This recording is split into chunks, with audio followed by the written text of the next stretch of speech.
என்னோட பேர் ஜென்சி. நான் மரபு வழி மருத்துவர். என்னோட வாழ்வியல் எங்க கிராமத்தை சுற்றி தான் இருந்தது. என்னோட தேடல்கள் எல்லாமே இந்த இயற்கை வழி மருத்துவங்களை தேடி இருந்தது. நிறைய குழந்தைங்க பெற்றுக்கணும்னு ஆசைப்பட்டேன். பல இடர்பாடுகளை தாண்டி அந்த 3வது குழந்தையும் வீட்டிலேயே நான் பெற்றுக்கிட்டேன். எனக்கு சின்ன வயசுலேருந்தே வீட்டில் யாராவது இறக்க போகிறாங்கன்னா ஒரு விதமான வாசனை வரும். அன்னைக்கும் அந்த வாசனை வந்தது. ஆனால் அந்த வாசனை என்னோட குழந்தைக்கு இருக்கக்கூடாதுன்னு நான் இறைவன்கிட்ட பிரார்த்திச்சேன்.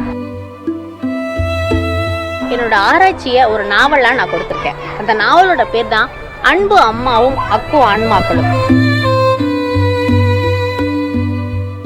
இது என்னோட 6 வருஷ கால போராட்டம். இதுல கலை, இலக்கியம், சினிமா, அரசியல், விவசாயம்னு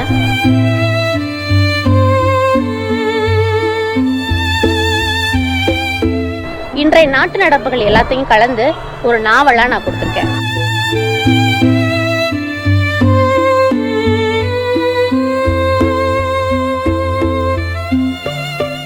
நான் எப்படி ஒரு மரபு வழி மருத்துவர் ஆனேன், எனர்ஜி ஹீலர் ஆனேன்றதான் இந்த கதை.